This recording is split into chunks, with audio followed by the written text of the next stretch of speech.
नमस्कार दोस्तों, आप सभी का मेरे YouTube चैनल मिशन वर्ड में स्वागत है। दोस्तों, हम लोग का CDP सीरीज चल रहा है। CDP सीरीज में चैप्टर 1 में हम लोग वृद्धि और विकास को देख रहे थे और वृद्धि और विकास में आज हम लोग पार्ट 5 लाए हैं, जिसमें आज हम लोग बात करेंगे वृद्धि और विकास के शैक्षिक आशय। मतलब वृद्धि और विकास को ध्यान में रखते हुए शिक्षक जो है बच्चों को कैसे शिक्षा देंगे उसके बारे में आज हम लोग बात करेंगे। और ये आज हम लोग का टॉपिक का लास्ट वीडियो है। इसके बाद हम लोग इसका क्वेश्चन आंसर को लाएंगे, ठीक है। फिर पिछले वीडियो में हम लोग देखे थे कि वृद्धि और विकास को प्रभावित करने वाले कारक देखे थे कि कई ऐसे कारक थे जिसके द्वारा वृद्धि और विकास को प्रभावित कर सकते हैं। तो जिन लोगों ने वो वीडियो नहीं देखा था वो जो है डिस्क्रिप्शन में उसका लिंक दे देंगे, वहाँ से आप लोग जाके देख सकते हैं, ठीक। तो फिर हम लोग आइए शुरू करते हैं वृद्धि और विकास के शैक्षिक आशय। इसमें हम लोग बात करेंगे educational implication of growth and development, ठीक है। तो यहाँ से जो है CTET के एग्जाम में पार्ट बाय पार्ट हम लोग वृद्धि और विकास को देख रहे हैं, जिसमें सभी वीडियो को शुरू से अंत तक देखें और तब समझ में आएगा वृद्धि और विकास क्या होता है, ठीक है। तो आज हम लोग बात करेंगे educational implication of growth and development, वृद्धि और विकास के शैक्षिक आशय। मतलब अध्यापक जो है विद्यालय में बच्चों के वृद्धि और विकास को ध्यान में रखते हुए शिक्षा कैसे देंगे, इसके बारे में बात करेंगे, ठीक है। इसका पहला नंबर है, अध्यापक को ये जानकारी होना चाहिए कि बालक किस परिवेश में रहते हैं। अध्यापक को ये जानकारी होना चाहिए कि बालक किस परिवेश में रहते हैं। अध्यापक बालक के घर, परिवार, सामाजिक वातावरण जिसमें वो रहते हैं उनसे वो अवगत होने चाहिए। मतलब ये कहा गया कि अध्यापक को ये जानकारी होना चाहिए कि जो बच्चे मेरे यहाँ पढ़ने आते हैं वो जो है किस वातावरण में रहते हैं, वो उसका परिवार की स्थिति कैसी है, वो उसका परिवार, घर, सामाजिक वातावरण वो कैसा है, उसके बारे में अध्यापक को जानकारी होना चाहिए, जिससे अध्यापक बालक के बौद्धिक विकास, समायोजन तथा अनुशासन संबंधी समस्याओं का हल कर सके। इससे अध्यापक को ये जानकारी होना चाहिए कि बालक किस परिवेश में आ रहे हैं। इससे क्या होगा कि अध्यापक बालक के बौद्धिक विकास से संबंधित जो है उनका समस्या को स्वयं हल करने में उसको क्या मिलेगा, मदद मिलेगा कि बालक जो है जिस वातावरण से आ रहे हैं तो वहाँ का अनुशासन कैसा है, समाज का वातावरण कैसा है। तो यहाँ पे जो है बालकों के वृद्धि और विकास में वहाँ का समाज और परिवार एक फैक्टर बन जाता है। इसीलिए अध्यापक को उस बच्चे के सामाजिक और परिवार और घर के जो है वातावरण को समझना जरूरी होता है, ताकि बच्चे में एक शिक्षा दे और जिसके द्वारा जो बालकों में वृद्धि और विकास बहुत अच्छे तरीके से हो। तो यहाँ पे शिक्षक का जिम्मेदारी होता है कि सभी बच्चों के जो है परिवार, समाज और वहाँ के रहन सहन के बारे में उनसे अवगत हो, ताकि बच्चों में जो है वृद्धि और विकास से संबंधित किसी तरह का जो है रुकावट उत्पन्न ना हो, ठीक है। नेक्स्ट पॉइंट क्या है, शिक्षक को छात्रों का फिजिकल ग्रोथ की जानकारी होना चाहिए। शिक्षकों को बच्चों के फिजिकल ग्रोथ की जानकारी होना चाहिए कि बच्चे जो है मोटे हैं या पतले हैं, तो इससे संबंधित जो है बच्चों के फिजिकल ग्रोथ की जानकारी होनी चाहिए, ताकि अध्यापक शारीरिक जरूरतों के अनुकूल शैक्षिक माहौल तैयार कर सके और उन्हें शिक्षित कर सके। कई ऐसे बच्चे जो है होते हैं जो मोटे होते हैं, तो उसको जो है बहुत सारे बच्चे जो है मिलकर उसको चिढ़ाते हैं। तो फिजिकल से संबंधित जो है उसको जानकारी होना चाहिए, ताकि जो है बच्चों का जो है किसी तरह का जो है विकास में अवरोध उत्पन्न ना हो। फिर तीसरा पॉइंट है, शिक्षक बालकों के फिजिकल डेवलपमेंट के अकॉर्डिंग कार्यक्रम तैयार करने चाहिए। मतलब बालक जो है किस फिजिकल के हैं उसके अकॉर्डिंग जो है उसको क्या करना चाहिए, बालकों का जो है पाठ्यक्रम तैयार करना चाहिए। इससे सभी बच्चों में आत्मसम्मान बना रहता है। इससे क्या होता है, सभी बच्चों में आत्मसम्मान बना रहता है। सभी बच्चों को एक समान नज़र में, बच्चों को जो है एक दूसरे के प्रति जो है एक दूसरे के प्रति सपोर्ट की भावना को जागृत करना चाहिए, ताकि बच्चों में क्या है, आत्मसम्मान की भावना विकसित हो और बच्चों में भी हीनता की भावना उत्पन्न नहीं होती है। ऐसा देखा जाता है कि कई सारे बच्चों में जो है फिजिकल डेवलपमेंट से संबंधित हीनता उत्पन्न हो जाती है। तो वहाँ पर अध्यापक जो है बच्चों का फिजिकल डेवलपमेंट को ध्यान में रखते हुए, अब बच्चे का मानसिक विकास, मानसिक जो है बौद्धिक क्षमता कम है और उसको हम पाठ्यक्रम बहुत ज़्यादा दे देंगे, तो बच्चे का वहाँ पे क्या हो जाएगा, विकास जो है वो अवरोध बन जाएगा। तो यहाँ पे जो है ऐसा देखा जाता है कि बच्चों का अगर फिजिकल डेवलपमेंट यानी फिजिकल बहुत अच्छा है तो बच्चों को उसी के अकॉर्डिंग उसको होमवर्क देंगे, ताकि जो है उसको बोझ ना बन जाए फिर शिक्षा, ठीक है।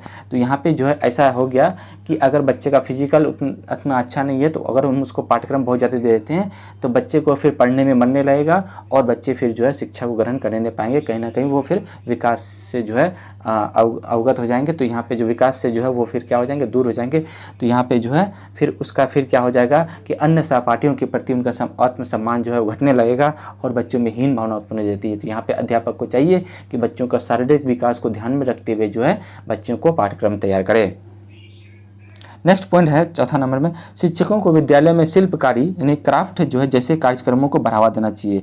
मतलब यहाँ पे ये कहा गया कि अगर बच्चे को किसी तरह का शिल्पकारी यानी क्राफ्ट सिखाएंगे तो या किसी तरह का कार्यक्रम देंगे तो बच्चे में क्या होगा, एक प्रकार का बौद्धिक विकास जागृत होगा, क्रिएटिविटी बच्चे सीखने लगेंगे और वो जो है फिर क्या होंगे, बहुत सारे जो है कौशल को सीखने लगेंगे। तो यहाँ पे जो है विकास में, बच्चे के विकास में अध्यापक जो है क्राफ्ट के द्वारा जो है उनका विकास कराएंगे। ठीक है। पांचवा पॉइंट है, अध्यापक विद्यालय में एक अनुशासन युक्त वातावरण तैयार करना है। अध्यापक को जो है वातावरण विद्यालय में क्या करना है, एक अनुशासन युक्त वातावरण तैयार करना ताकि बच्चों का जो एक पर्सनैलिटी डेवलप हो और उनके अंदर में एक बौद्धिक विकास जो है ना वो उच्च होगा। ठीक है, जिससे बालकों में अनुशासन उत्पन्न हो सके, ताकि बालक जो है एक दूसरे से क्या करे, अनुशासन हो सके। इसके लिए अध्यापक को विद्यालय में एक अनुशासन युक्त वातावरण तैयार करना चाहिए। ठीक है। छठा पॉइंट है, अध्यापक विद्यालय में कभी कभी प्रतियोगिता कराया जाना चाहिए जिससे बालकों के बौद्धिक क्षमता का विकास होता है।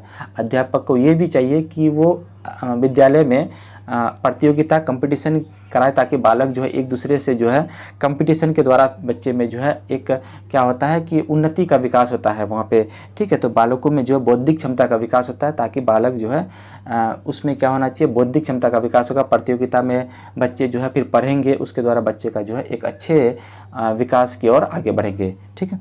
फिर नेक्स्ट है 7वां नंबर, शिक्षक बालकों में अन्वेषण को उत्तेजित करना चाहिए। शिक्षक जो है बालकों में क्या करना चाहिए, अन्वेषण को उत्तेजित करना चाहिए। अन्वेषण का मतलब ये होता है कि बच्चों को खुद से करने की प्रेरणा देना चाहिए ताकि बालक जो है अपने वातावरण के साथ सीखता है। ये बात जो है जीन प्याजे भी कहा था कि जैसे जीन प्याजे ने कहा था कि बालक जो होते हैं वो लिटिल साइंटिस्ट होते हैं, वो खुद से अन्वेषण करके जो है बालक सीखता है। बाहरी वातावरण के, आसपास के, समाज के, परिवार के, उन सभी को जो है देख के क्या होता है, बालक सीखता है।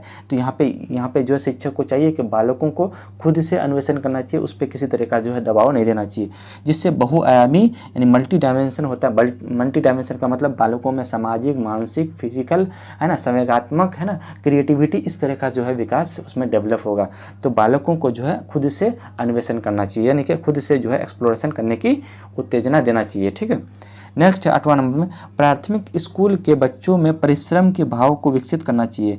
मतलब ये होना चाहिए कि बालकों को मतलब उसको जो है परिश्रम का जो है एक क्षमता उत्पन्न करना चाहिए ताकि उसको जो है आगे जो है फिर क्या हो जाए, उसको फिर आगे आने वाले शिक्षा में जो है किसी तरह का उसको जो है बहुत मेहनत करने की ज़रूरत ना पड़े। तो इसलिए वो जो है बचपन से ही उसको जो है मेहनत सिखाते जाना चाहिए ताकि वो लगातार बना रहे। ठीक है। अब ऐसा नहीं कि बचपन में उसको कुछ सिखाए नहीं, मेहनती करना नहीं सिखाए और बाद में उसको जो है जब उच्च कक्षा में पहुंच गए तो वहाँ पे फिर जो है उसको फिर वहाँ पे सब्जेक्ट बहुत ज़्यादा लोड पड़ जाएगा तो बच्चे फिर सीखने नहीं पाएंगे, तो ये कहीं ना कहीं विकास को प्रभावित करेंगे। तो इसलिए जो है बालकों को एक प्राथमिक विद्यालय से ही मेहनत करवाते रहना चाहिए ताकि उसमें जो है एक आदत बना रहे पढ़ाई के प्रति और ये जो है फिर विकास को आगे बढ़ाएंगे। ठीक है। बच्चे को परिश्रम बनाना शिक्षक का एक उत्तरदायित्व भी है। मतलब बच्चे को परिश्रम बनाना है, उसको होमवर्क देना है, उसको कहीं ना कहीं खाली नहीं रखना है ताकि बच्चे जो है उसमें परिश्रमी की भावना बने रहे और परिश्रम के द्वारा बालक फिर जो है एक गुणवत्तापूर्ण शिक्षा को ग्रहण करेंगे। ठीक है।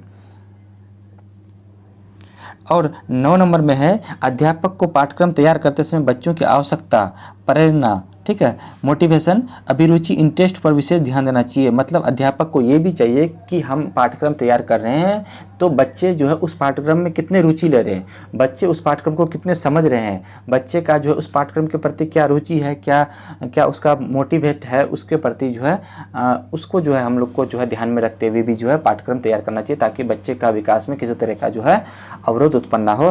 तो अध्यापक को ये भी चाहिए कि पाठ्यक्रम तैयार करते समय प्रेरणा, अभिरुचि को विशेष ध्यान देना चाहिए। ऐसा पाठ्यक्रम तैयार ना करें जिससे बच्चों पर बोझ बनकर रह जाए। ऐसा अध्यापक को पाठ्यक्रम जो है नहीं बनाना चाहिए जो बच्चे पर जो है बोझ बनकर रह जाए। पाठ्यक्रम हमेशा सरल और आसान भाषा में बनाना चाहिए ताकि बच्चों को बहुत ही अच्छे से समझ में आ जाए। ठीक है। तो अध्यापक का ये भी जिम्मेदारी होता है कि पाठ्यक्रम को बहुत अच्छे से जो है बच्चों के सामने में प्रस्तुत करे और जो भी पाठ्यक्रम बनाए उसको जो है सरल और आसान भाषा में बनाए ताकि बच्चों को समझ में आ जाए और बच्चों के अभिरुचि यानी कि इंटरेस्ट के अकॉर्डिंग भी जो है आपको पाठ्यक्रम तैयार करना है। ठीक है। फिर है 10वां नंबर में, शिक्षक को वर्गों में अध्यापन कराते समय शुद्ध एवं स्पष्ट शब्दों या वाक्यों का भरपूर प्रयोग करना चाहिए। अध्यापक कहीं ना कहीं कक्षा में जो है अभ्यर्थी यानी कि विद्यार्थी जो होते हैं वो शिक्षक को क्या करते हैं, उसी को जो है अनुकूल करके जो है उसका मार्गदर्शन पर चलते हैं। ये कहा जाता है कि बच्चे का पारिवारिक जीवन, परिवार जो है, परिवार सबसे पहले बच्चे का जन्म परिवार में होता है, तो परिवार में जो है माँ उसकी शिक्षिका होती है, और उसका शिक्षा ग्रहण करने के बाद फिर बालक कहाँ जाते हैं, शिशुअवस्था के बाद प्रारंभिक बाल्यावस्था में बालक जो है स्कूल जाना शुरू करते हैं। तो स्कूल जो जाते हैं तो वहाँ पे उनका अध्यापक से जो है जान पहचान होता है। तो अध्यापक के जो है उसके जो है बोलने के तरीके, उनके वाक्य शब्दों का जो है बच्चा जो क्या करने लगता है, अनुकरण करने लगता है, और उनको जो है ध्यान में रखते हुए अध्यापक बच्चे जो है उसको क्या करते हैं, मार्गदर्शक के रूप में उनका अनुकरण करते हैं। तो यहाँ पे शिक्षक का भी ये भी जिम्मेदारी होता है कि वो जब भी विद्यालय में क्लास में जो है शुद्ध वाक्यों का और स्पष्ट, और क्लास में जो है समय पर शुद्ध वाक्यों और स्पष्ट वाक्यों का जो है भरपूर प्रयोग करना चाहिए, ताकि अध्यापक जो है उनका अनुकरण कर सके। तो यहाँ पे जो हम लोग देखें कि शिक्षक का जो है कई सारे शिक्षक का जो है कई रोल था कि वृद्धि और विकास में जो है वृद्धि और विकास में को प्रभावित करने में शिक्षक का जो है कई रोल है इसमें शिक्षा की दृष्टि से। तो आज हम लोग देखें educational implication of growth and development, ये पार्ट मतलब चैप्टर 1 जो हम लोग वृद्धि और विकास को देख रहे थे। वृद्धि और विकास का ये सीरीज जो है हम लोग का जो है इसमें टॉपिक यानी कि थ्योरी से संबंधित जो आज खत्म हुआ, कल जो हम लोग लाएंगे लगभग 40 ऑब्जेक्टिव लाएंगे इसी का, वृद्धि और विकास का हम 40 ऑब्जेक्टिव लाएंगे, और 40 ऑब्जेक्टिव को अच्छे से डिस्कस करते हुए जो है उसको आगे बढ़ेंगे। और उसमें कई सारे ऑब्जेक्टिव ऐसे भी होंगे जो पूछा हुआ है करंट में, और प्रीवियस ईयर में भी पूछा हुआ है करंट, ठीक है। तो प्रीवियस ईयर में पूछा हुआ है, और कई जो है ऑब्जेक्टिव करंट में पूछा हुआ है जो एग्ज़ाम हुआ है हाल फिलहाल 1 से 2 ईयर के बीच में, तो वो हम लोग भी ऑब्जेक्टिव को लाए हैं ध्यान, ठीक है। तो उम्मीद करते हैं आप लोग को जो है ये CTP सीरीज़ का चैप्टर 1 वृद्धि और विकास जो है समझ में आ गया। जिन विद्यार्थियों ने शुरू से अंत नहीं देखा वो जो है ये पार्ट बाय पार्ट को देखे, ताकि उसको बहुत अच्छे से समझ में आएगा। फिर हम लोग कल नए टॉपिक के साथ जो है वृद्धि और विकास का जो है हम लोग ऑब्जेक्टिव लाएंगे 40, उसके साथ मिलते हैं फिर नए टॉपिक के साथ, फिर हम लोग वृद्धि और विकास का। तब तक के लिए धन्यवाद।